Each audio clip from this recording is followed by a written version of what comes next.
these punks came up to Noel and said, "What, are you a rocker?" Because he had a kind of almost like a Drake coat, but not quite. And he went, "No, I'm a New Zealander." And they sort of talked amongst each other and went, "Oh, well, all right then." And then off they went. And you get away with it. They couldn't process it, like it was not a tribe that they recognised. Have you been to a couple of graduation ceremonies with your sons, and where people are clapping so much that the sound of clapping becomes this wild thing that your brain can't compute? I have not thought about that. I have been to a couple of graduation ceremonies, although generally much younger. Our kids didn't really go, probably because I had never gone to university. They just thought that was accepted, that they don't have to graduate. Right. So I haven't really, but I've been in situations where clapping is quite oppressive. Yeah. A lot of it. And especially I've lost a lot of top end in recent years, and I think maybe that's a slightly compensatory thing. Yeah, I mean, that's a serious thing. I mean, have you thought about your hearing? Is that something that you've put thought and mind into? I try not to think about my hearing because I know I've lost some, and it's just cymbals and guitars that have knocked out a little bit of high frequency. I did get my ears cleaned the other day for the first time in a long time, and the guy that did it, you could tell to be an audiologist, you probably have to take great pleasure in getting big dobs of wax and looking at him. He was excited to find what I had in my ear. Were you? And he insisted on showing me. I didn't really want to see it. And it was all blocked from swimming in the ocean as well. And but I consider it my friend generally because it stops my ears from getting really loud frights. But having said that, I'm much better with my ears clean now. So you didn't see it? I did look at it. I did. I said I didn't really want to, but he just showed me anyway. He didn't care. He was joyful about it. That's funny. But coming back to London, I mean, let's start with London, because you had some years here with Split Ends. You went to Luton. You got some Luton memories. The Luton tapes. There you go. We recorded at a studio in Luton, Quest Studios, I believe, and actually it was run by Bryce and Chris, who ended up managing Radiohead, and we were able to converse and share stories about that when I met them a few years later. I didn't know that at the time, but we were really cramped in a little place, and Noel Crombie was in the bathroom with his percussion set up, and but we did some very spirited recordings in there. What was it like back then? Because from what I've read about that time is you came over to, as part of your career, as part of your music career, the music industry in London was happening, post-punk and punk rock was in its throes. You didn't quite fit into what was happening at the time. So it sounds like, it was a bit of a scrap in London for you. Yeah, well, it's always there's a lot of acclimatising about coming to London for any young band, and I joined my brother's band. They were already here. They'd already done some of the hard yards, and they'd built a live following up. And initially, even getting gigs was hard. There was no agency that wanted them initially, and but then they had a record deal with Chrysalis, and I came over. I was pretty lucky, really. I was only 18 at the time, so we were not in great shape. Certainly not financially. We were living on £20 a week or something, and scraping it together. But it didn't felt glamorous to me. I felt like I was. Yeah. We had a crew. We had one crew guy, which was pretty good for starting out.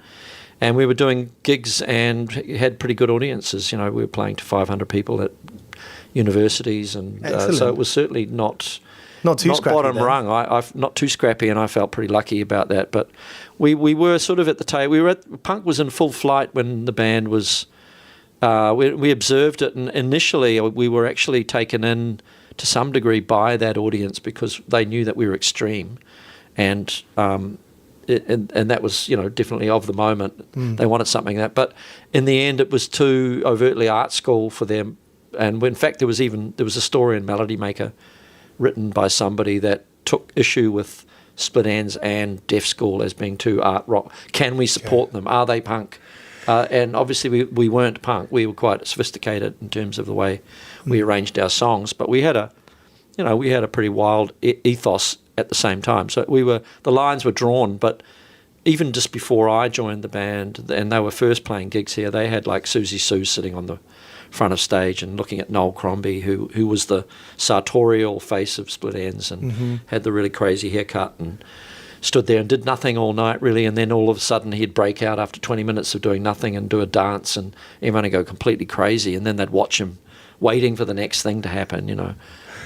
So there was some kind of affinity there initially, but then the lines got drawn. And what were those kind of drawn lines? Well, we weren't punk, you know, and punk was the only show in town. For certain, at a certain point, it's quickly evolved to you know, I guess what we now call post-punk. It's back. Well, it's been back for a few years, isn't it? Well, I was just hearing about it, and the term emo is being bandied about again. Is it?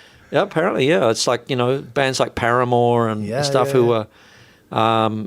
yeah, I mean, it's amazing how things come around. I mean, I guess is that early 2000s? I don't know. Yeah, early 2000s. Because I think the 90s almost got bypassed, didn't they, really? Well, 90s, there was the kind of sweater emo. So if you were like a cool kid, you'd know about the sweater emo, which is like Texas Is the Reason and the Get Up Kids. And then that kind of became into the pop world with Paramore and Fall Out Boy in the early noughties. Yeah, that's right. Well, that's now back with a vengeance, apparently, in America anyway.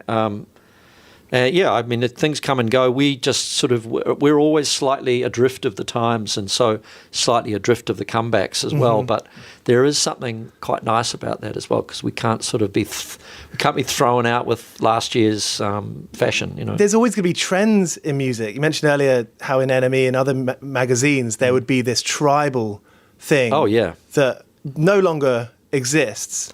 For the best, but isn't it funny that those kinds of magazines would have a real defining thumbprint on your forehead? It was incredibly tribal atmosphere when we first came to live here, and that's unusual, even like to the extent that people were following football, you know, and at that point there was riots every Saturday, more or less. We'd come out inadvertently out of a sound check in Birmingham, and find the streets completely inhabited by rioters and, you know, police, and they have to hide in the doorways of shops, and it sounds terrifying. It was scary, yeah. And then you get into a tube station at 3:00 in the afternoon, and it'd be absolutely quiet as anything, and all of a sudden you'd hear this noise coming from the distance, and there's crowds of young men just suddenly appearing on the station, and you fear for your life at times. So. Luckily, we were New Zealanders, so we could just talk like New Zealanders, and that would get us off the hook. They'd want to know, you know. There was a famous incident once with Noel Crombie in Kings Road, and this is around the time I joined the band, 1977, and these punks came up to Noel and said, "What, are you a rocker?" Because he had a kind of almost like a drape coat, but not quite. Yeah. And he went, "No, I'm a New Zealander," and they sort of talked amongst each other and went, "Oh, well, all right then." And then off they went. And you get away with it. They couldn't process it, you know, like it was not a tribe that they recognised. Crowded House has done that the whole time. You've been in your own lane, and have you felt protected by that? The fact that you're not going to be on the receiving end of trends on the way up or on the way down? Well, in a way, I think it's proved to be quite a good place to be. There's certain times where it used to be annoying that when occasionally somebody would go, "Well, you know, I really like Crowded House. I know that's not cool." You know, they'd always have to put a preface on it, like, "I know that's not regarded it." You said, "Well, why would you bother saying that? You know, like, if you like us, what the hell?" Yeah. So, but only, you know, I mean, I pretty quickly figured out that it wasn't possible to be part of a scene when you weren't living somewhere, and so we weren't here. We weren't. We just existed in our own little world, and we were quite happy. I was in 2 bands, Split Enz to start with, and you inhabit some kind of weird little family group that we didn't. We just really stuck to ourselves. We had a few friends here and there, and we related to some other bands that were around and got to know some other people, but we were very insular and very self-contained, and same with Crowded House, and even when we were enjoying, you know, great success here, it didn't mean we necessarily expanded our frame of reference. Right. And it's in a way that does protect something. It protects an inherent strength. There's a strength in that. You can withstand the slings and arrows of whatever comes your way. I think for solo artists, it's particularly difficult when you're on the way up and getting really successful, because suddenly everything's about you, every conversation's about you, and you've got no mates to share it with, particularly, and not in photo sessions even. You know, you're there stuck on your own. For some people are good at it, but I think it's a lot of personalities can't cope with that. I think bands have that over being solo because you've got mates to share it with. Yeah, and it's fun to share celebrations. So you celebrate, you share the losses, you share the wins. That's right. It's all human. Yeah, and I mean, you can withstand you get a bad review or something, and if you've got your mates and got someone to share it with, you don't get so shaken by it. 101 part-time jobs is what this show is called. And, I started off interviewing friends' bands because they were coming home from tour and working at a pizza restaurant and then burning their bridge when they quit that, and then working somewhere else the next time they got back. And over the years, I'm interviewing more and more people who play music for a living. Yeah. And I've realized that those 101 jobs, they don't go away, do they? There's always going to be a list of things that are on your mind, things you need to take care of, things you need to lay in the balance. Like we were talking about just then, being able to share things and being able to work as a team and being in your group. But that's still, it's brain work, right? Yeah, well, thank goodness you've got other things to think about, because music would drive you crazy if it was just the whole thing. It's pretty much the whole thing for me anyway, because it's compulsive and it's mysterious. It never has really made sense, and it still doesn't. But thank goodness you've got other things that drag you away, and even doing stuff like this, owning up, speaking about your record is, it's sometimes difficult because it's hard to evoke what it's like by talking, but it's really useful, I think, to get outside of your normal frame and get amongst people.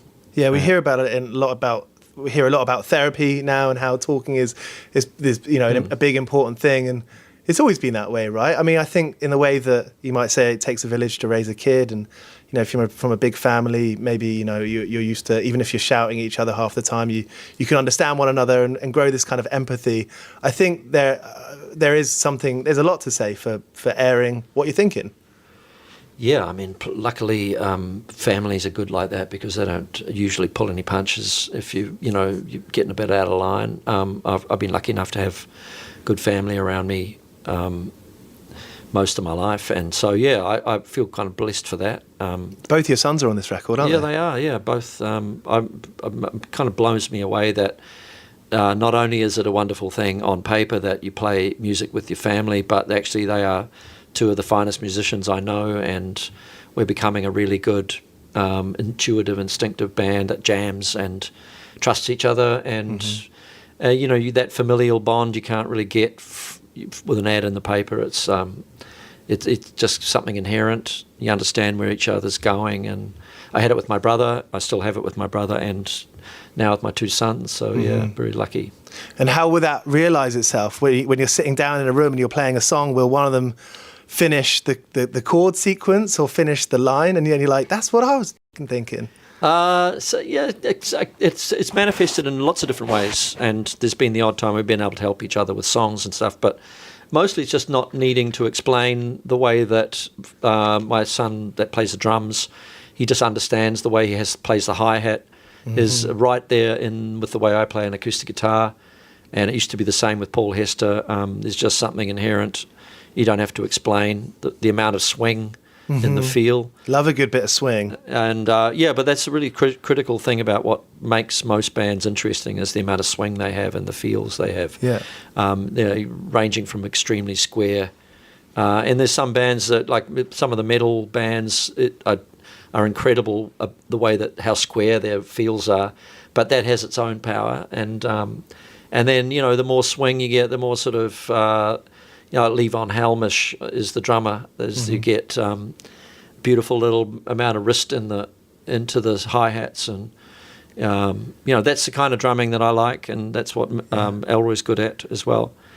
But it defines the characteristic of the band, how easygoing it sounds or hard rocking. Have you managed to keep it fun? I mean, here's a story. The first song I ever learned on any instrument was Weather With You on bass guitar in my form at school, and I was not good at school, which when I say that, I mean I didn't enjoy school. Me and teachers were always at odds with each other, and it was a teacher I really didn't... What's the mark in your favour, really? How come? To be at odds with your teachers, unless they happen to be brilliant.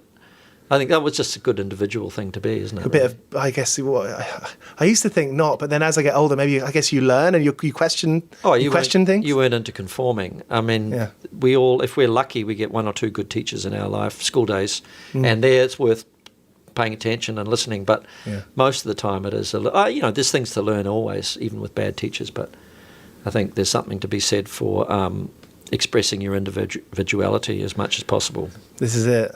And I had that one teacher who it was her idea to do Weather With You. And it was the first time I heard the song, And I thought, this is so funny that I'm doing something that I really love, learning this instrument. I didn't know it quite at the time, but it felt like it. I'm opening this new world for myself. Right. Yet it was in the confines of school and this teacher I didn't get along with. And it made me think about that kind of tension between the creativity and the fun, ultimately, of around and playing songs and having fun creatively with the instrument within the confines of something that's maybe a bit more traditional. And so in that sense, maybe it was my teachers, but for a lot of bands, that will be the industry and record labels and your ideas of what you should do and managers perhaps. Have you been able to maintain that curiosity and that fun and that thrill? I certainly have maintained a fascination with the whole process of creating music, and in my own sphere as a songwriter, I love the moments when I'm making songs up, and the first time I get to the, even halfway through that process and listening back at the end of a night to something I've just made, and it's only I'm the only one in the world that's ever heard it, and I just made it, and it exists, and it sort of has a life already.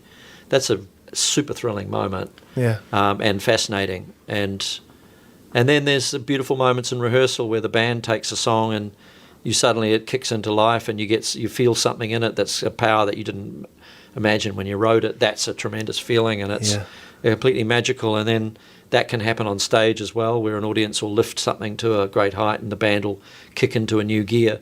So all of those moments really add up to the fascination and the compulsion. And then there's lots of mechanical things about being in the industry that, it's, traditionally a lot of people find difficult, because you get into music thinking it's this completely free kind of world where you should just be able to be completely, free and untethered and unhinged. And I support that as a concept, but really you have to engage at some point with the world, and it's like I equate it to the idea of doing photo sessions or all that sort of stuff, which I don't really enjoy doing, to being, if you're a plumber, there's some days you get to be on a rooftop on a beautiful day, looking out at a lovely view, and there's some days you dig in a drain in the rain, so be thankful for small mercies. This is it. You have a few grubby, uncomfortable days as a musician, or long journeys that don't seem to end, but really the benefits of what you get to do at the end of the day are just, immeasurable. I often think of that film, Sliding Doors. Yeah. And that kind of messed me up. That was the first time in my life I thought, oh my God, there might be an alternative reality. And that kind of messed my mind a little bit. But, those big ideas, those become kind of superstitions in a way. Have you ever had a superstition? I had a superstition.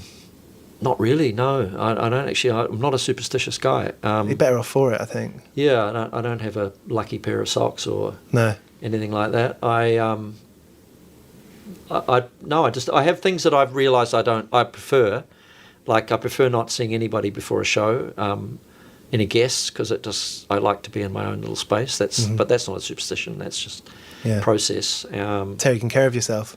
Yeah, I'm desperately trying to think if I've got any. No, I don't have any superstitions. No 3 drains. Does that make me weird? I don't know. I don't know. I wonder if it's one of those things that if you're younger, it depends on how impressionable you are as well.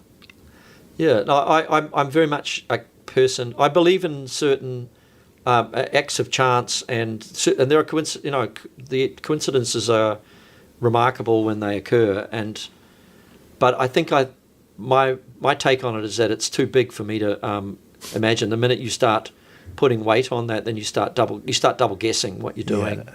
I sort of think you just trust my own instincts and follow my own path, and occasionally the stars line up. That's what it feels like to me. It's like if you just keep turning up and you keep putting the same level of commitment, intensity, a passion into what you do, then you can feel like you're climbing uphill, and all of a sudden you arrive at a beautiful view, and you wouldn't have got there if you hadn't had all those knocks. Yeah, yeah. So They Can is the organisation. We're in Kenya and Tanzania. Yeah, it's I've just been supporting this organisation for years, and a New Zealand woman started it she was a backpacker through Africa in her 20s, and she ended up in some really remote areas and became completely captivated with the vibrancy of the people she met there, but also became incredibly aware that there was absolutely no educational opportunities for lots of these kids. They ended up working in the fields, and when they were 10 years old, getting, some of them even worse, getting the young women getting sold into marriages that they didn't want to be in, and so she just started raising money to build schools in these areas, and the communities themselves run them, and they just become opportunities for all these kids, that some of whom are walking to school good 10 k's a day and back home. And she made a brilliant success, and they made a brilliant success of it, mostly because she basically had the community themselves running everything. And I got to know her and started supporting this, and got to know more about these kids, and they started to inhabit my brain, and I wrote a song inspired by them called Oh Hi, which is the lead single off the new record. Yeah, you wrote it a few years ago. I've had it out it's been a song for like 2 or 3 years. I put a sort of advance copy out just with a thing to publicise or to help them do a campaign, and it just grew as a song and became part of the Crowded House repertoire. Yeah. And the record company were keen to put it out as a first single, so what the hell, it's great. Yeah, Excellent. Yeah. You get a chance, and you get to talk about it. And I get to talk about it, and I'm going to go and visit them in July at the schools. There's quite a few now, and it's just become a very successful campaign. And I've got this footage that I've edited together as a video, which you'll see will come out at some point. And I've kind of fallen in love with them. I knew that it was great, but I've fallen in love with them from having looked at these videos. Yeah.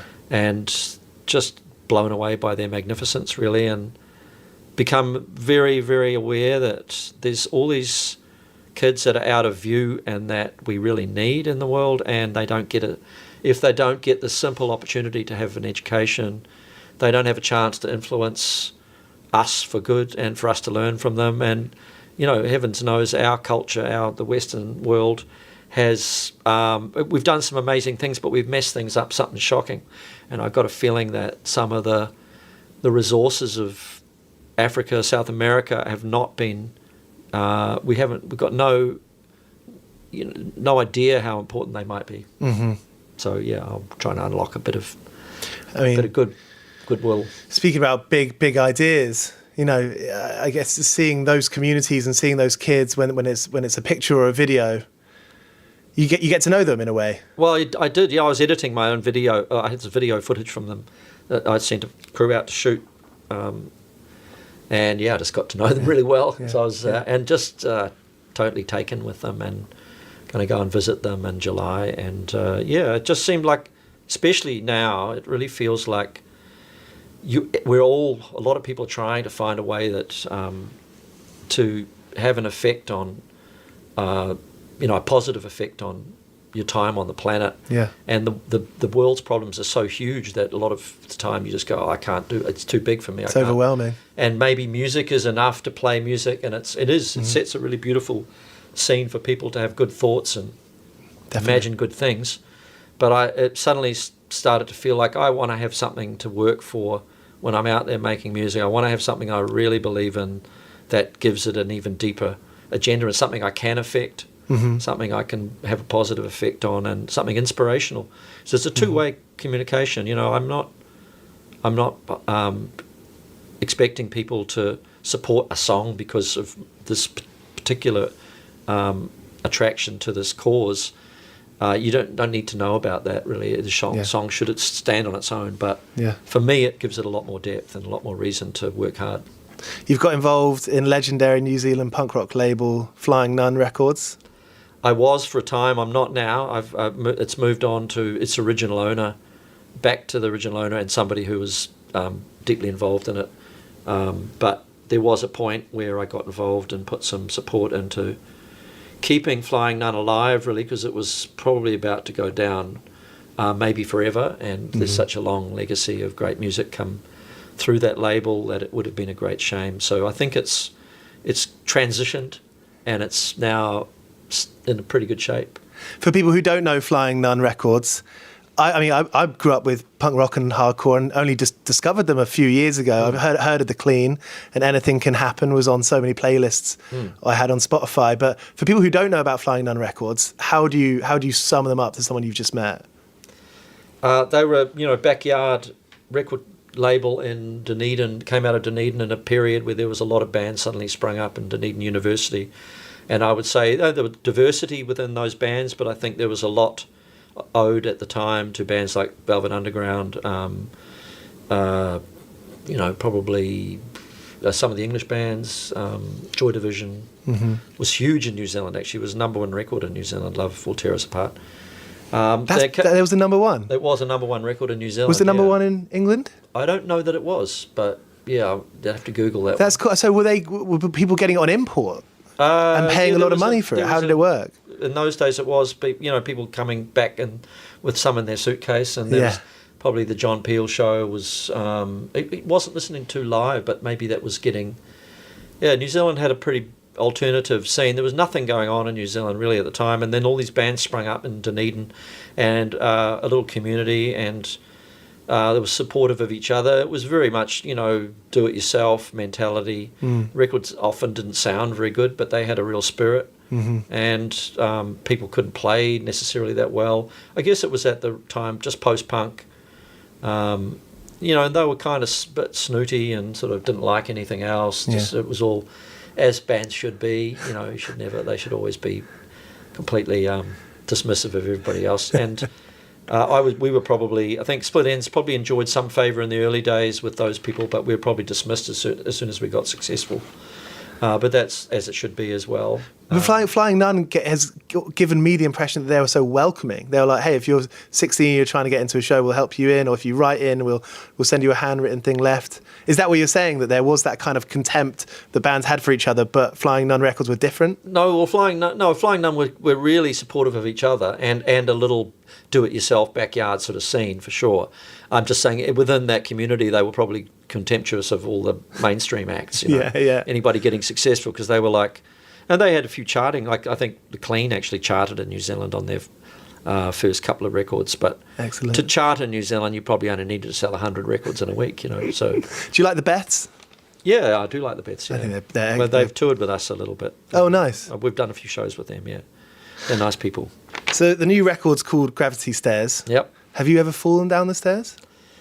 Well, I haven't actually fallen downstairs accidentally. I was in a play when I was 13 years old, and my job was to fall down the stairs. I had like 5 stairs I had to fall down every night, and I became quite good at it. Yeah. You're like a skateboarder. If you get good at falling off, then you get better. There's a way of distributing your weight evenly down the stairs that avoids serious injury.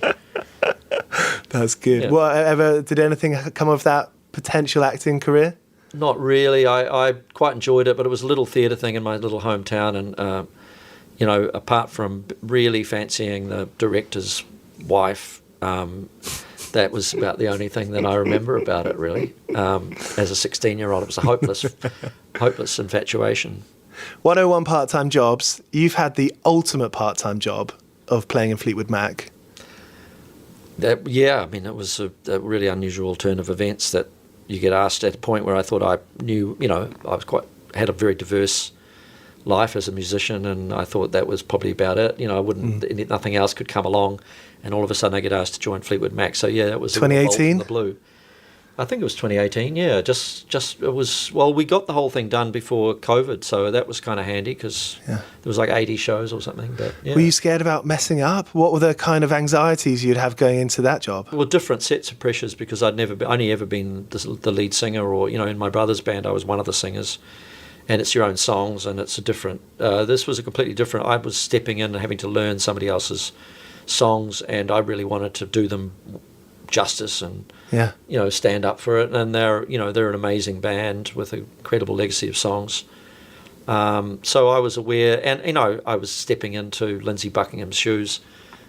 Together with Mike Campbell, actually softened the blow slightly. Yeah. There was two of us that needed Mike to. Campbell from from the Heartbreakers. So, which was good because it took the pressure off one person being, suddenly being a stand-in for Lindsey Buckingham. It didn't really feel like that. And I just wanted to give it my best, and I got to know Mick Fleetwood, which is how the offer came through. And, I love Mick, and I wanted to, support his invitation for me to join, and the whole band were unanimous about when we played together that it sounded good, and I knew we could sing together well, so it felt natural. And they are a real band, and I've been in bands my whole life, so I think I had the right attitude to it, and to stand there and be able to play with John McVie and Mick Fleetwood every night as one of the best rhythm sections on earth, and sing with Stevie and Christine was just a huge joy. Maybe it's to do with DSPs and the way the kind of, for lack of a better word, I think like fluid that music listening is now. Fleetwood Mac, I mean, lots of bands who have had kind of these second comebacks, third comebacks. People who are 6 years old today are hearing about Fleetwood Mac through TikToks maybe and being like, oh my, what is this tune? And getting into it. I mean, there's Supremes and a lot of old music is kind of coming back around again. And that's a pretty powerful, interesting thing, especially once you get to the age where you can buy your own record, because there are lots of labels doing reissues. It's a pretty exciting time for music. Yeah, no, there's a lot of random elements to what can suddenly enter the mass consciousness again. I think Fleetwood Mac have had more than 2 comebacks, and in fact, I don't think they've ever really gone away. I think Rumours might have been in the English charts almost continually, isn't it? I think. But probably. I mean, there's a lot of parents when I moved into my first flat, I had a Simon and Garfunkel record, and it had my mum's penciled her name on the dust sleeve, and I rang her up, and she said, "Oh my goodness, I did that when I was 18." Yeah. I was like, it's amazing. It's good brilliant. Good songs hang about, and I think there's a respect and a reverence for a certain era where bands, it feels different. It felt different back in the day. Now there's so many more opportunities and pathways and ways of becoming successful. In those days, there was a certain it wasn't always perfect. There was a lot wrong with the music industry back in the day, but there was an authenticity about the way that bands had to play a lot to get good and find their chemistry, and that's something that resonates for young kids still. I think there's some interest they have in that, but also just the songs just hang about. Yeah, I mean, we see it in our own audiences that there's a whole generation of young kids coming along for the first time. They might have grown up with the records in the house or something, and they've suddenly became interested. So, I'm really grateful for that. And your records are consistently excellent, if you don't mind me just sitting here and complimenting. That's very kind. Because there's no weak points. You know what I mean? They're all great songs. And I think there's probably a lot of people listening to those records being like, how do they do this? How does he do this? It's this real consistency. I mean, is there much left on the cutting room floor? Yeah, there's a fair bit left on the cutting room floor.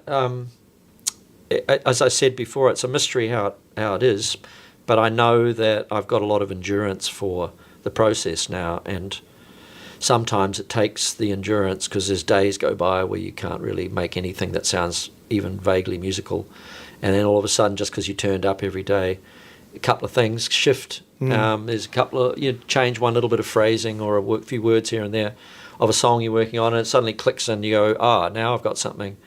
This has some kind of resonance or emotional weight. It makes me feel something. So presumably it'll help, hopefully make other people feel something. And it takes a lot of work and application, but also, if you turn up every day, the moments of inspiration, they still come. I don't know any other way to do it, really. There's not any cheat ways to do it, and there are shortcuts nowadays. If you want to take the road of AI, I suppose ultimately you can create a lot of music. Even if it's GarageBand loops, you can hear music that ends up becoming successful. That where it's come from a GarageBand loop or a sample or whatever. There's ways of. And people are brilliant at that sometimes, and I don't have any judgment of it. I don't have that approach myself because I'm sort of stuck in a certain way of doing things, you know.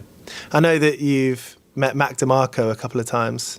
Yeah. And he's a great example. I love those videos about him showing someone from Vice, I think, around his home studio. Yeah. And it's like, oh, wow, this guy's really kind of built his own world. And when we listen to those records and see him live, we're kind of invited into that careless, that free world that Mac DeMarco inhabits. And that comes to mind when you talk about people who do it in different ways. Yeah. Is that, I mean, I don't know if he loops. I don't know what his process is, but it makes me think of him because I think he does anything that feels good to him, and he's got an old-fashioned aesthetic and sense of all the gear he's got in his room. I've been in his studio, and it's just. He came to my studio in Auckland actually, and he spotted a couple of things that he liked, and next time I saw him, he had them in his studio, and that's the way it works, you know. Like you learn. Jeff Tweedy came in to our studio in Auckland, and he particularly liked an acoustic guitar I had, which he went and bought like the same model of, and a Roland drum machine. I think maybe it was I can't remember the name, CS 74 or something. I don't know if I got that name right. Bad numbers. Same. Yeah, but that's what I've done the same thing. You know, I go and see somebody with a bit of gear and think, oh, that'll be useful. It's made round to go round. There's no difference to that than when you're a teenager or a young teenager. You go on a sort of a friend date and you see that your friend's got their, you know, the feng shui of their bedroom set up somewhere in a particular way. I'd run back and then change my bedroom to. Well, that's right. That's like we're all just victims of wanting to emulate people we admire. But, you know, hopefully you get it wrong, because when you get it wrong, it becomes your character, not theirs. Right. I've got a couple more questions left. Thank you so much for being up for this, Neil. When you go to the practice room and it doesn't come, and the words don't match up, and you're not sure quite what to do, what do you do? Usually just try and occupy myself with some task that needs doing, you know. I'll go to a session where I've been meaning to add a bass guitar, and I'll do a bass guitar, and come back to something later. Yeah. There's always a little task that needs doing. Occasionally, if it's really there's not a musical bone in my body, I'll just go for a walk, I guess. You know? Yeah. Go for a swim. I just got into the elliptical at the local gym.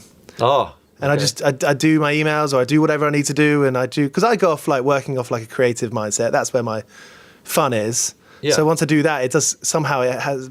Whether it's your blood pumping around your body, I don't know what it is, but it's doing something helps. Distract yourself with a bit of physical work, I think, yeah. Yeah, throw yourself down some stairs again. Yeah, well, I haven't tried that for a while. I should be dangerous now, I think, yeah. I got one more question.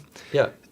Probably earlier in your life, working various part-time jobs, but I guess it goes to playing in music as well. What's the biggest work gaffe, the biggest work kind of fail, the mistake that comes to mind that you kind of had to work in that moment, you had to figure it out quick and fast? Well, I was once wheeling a dead body across the lawn of a hospital in Auckland as a hospital orderly, and me and my other hospital orderly friend at about 2 a.m. To the morgue, and the entire top of the trolley fell off onto the lawn, and we had to lift this unfortunate body back on the. Yeah, that was kind of. We were just terrified we'd been spotted by the hospital staff, but we weren't. We got away with it. Well, we were respectful of the return, and it was just an honest mistake. It was a turn in the path that we weren't expecting, and true story. And so there was no real safety things going on there. It was more like, here's a body in a wheelbarrow. No, it wasn't in a wheelbarrow. God, it wasn't that primitive. I had wheelbarrow. No, it was in a trolley, like a gurney or whatever they call them in a hospital, and it had a cover on top of it, which respectfully placed on there. The cover fell off, and with it the poor unfortunate body. So we were young and experienced hospital orderlies, and we were called upon at 2 a.m, and the part of the hospital where we were in had no morgue, and so we had to transfer it. But you asked, and that's probably my most embarrassing gaffe. Character building. Thankfully, nobody witnessed it. It wasn't filmed. It's not on social media. It's about to be. Well, what the story is. It's long gone now. Thank you so much, Neil. All right, mate. Thank you for the time. Cheers.